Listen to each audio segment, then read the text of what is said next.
Do you think about the gifts in your life? What do you consider the real blessings? Now, you probably would never answer this question with an abusive relationship, but our guest today is proof that living a nightmare can sometimes turn into a defining moment in your life in the most positive way. And joining us this morning to talk all about it, Janet Pfeiffer. She's a motivational speaker and author of The Secret Side of Anger. Welcome to our show. Well, hi. It's so nice to be here. Thank you for inviting me. Yeah. We're so glad you're here because you have such a moving story, and you are moving mountains with that story. And if you could be so kind to tell us, what exactly did you live? Something that Beth and I don't think we can relate to be honest.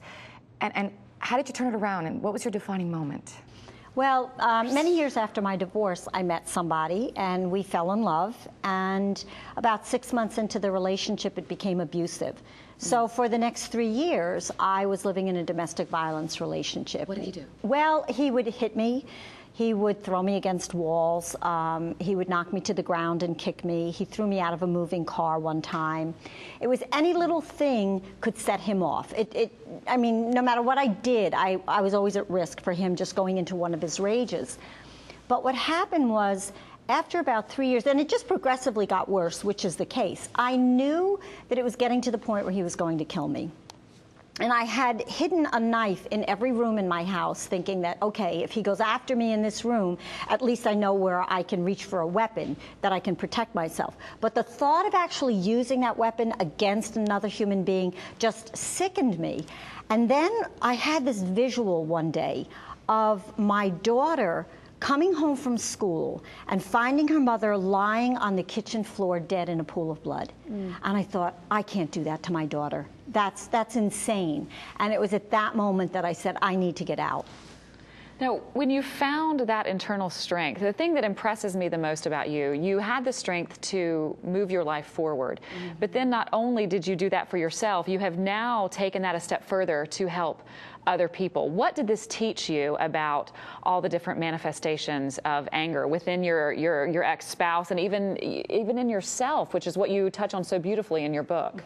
Well, I was in therapy at the time when I was with my abuser, and my therapist put me in an anger management workshop that was 3 months long. And what I learned there literally changed my life. I learned that I had a lot more anger inside of me than what I had realized, because I was someone who always suppressed and denied my anger. I walked around with a smile and everything was fine. And I ended up developing an eating disorder as a result of that. But I also went through a period where I went to the extreme opposite, where I became very angry and hostile and aggressive, and I hurt a lot of people. So then I just went back to suppressing it. But what I learned was that there's many, many different ways that we manage our anger, and I didn't know the appropriate way of doing that. I learned that in the anger management workshop.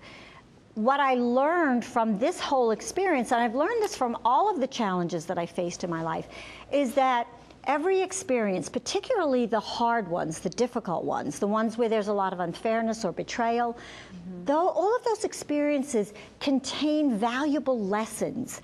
And we are meant to learn from those experiences, not just to get out of them quickly, because that's what most of us want to do, but we're meant to actually learn and then apply those lessons to our own life so that we can enrich our lives and become a better person. But I took that one step further. I felt a moral obligation to take what I had learned and benefited from and share that with others. And that's actually how I got into this line of work of being a motivational speaker. That's wonderful. You know, my mom always says that you are what you are today because of what happened to you yesterday, and I'm a firm believer of that. There are so many women out there, Janet, that are going through what you went through, and they don't have the strength you had. And who can blame them? Everybody has to handle their life the way they feel fit. What advice would you give somebody out there that maybe hears you and says, I don't have it, Janet?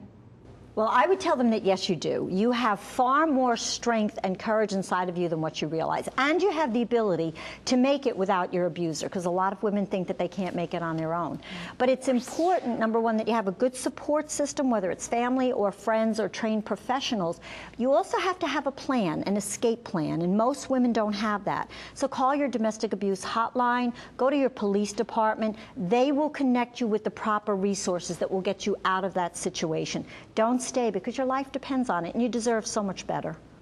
Well, just a remarkable woman. I mean, you really, really are. You've moved both of us, and I'm sure a lot of the women at home who are watching are benefiting from everything that you're doing. And I want to make sure that everyone knows it's The Secret Side of Anger. This is what the book looks like. Grab it. I read it last night. It's just a fantastic, easy read, actually. It helps you in such a wonderful way, and it's not difficult to absorb all the information. Well, thank you. Thank you for what you've done. Oh, my pleasure, my pleasure. We really appreciate it. If you would like to read Janet's touching story and her words of wisdom, you can go to the website, her website. PfeifferPowerSeminars.com. Again, PfeifferPowerSeminars.com.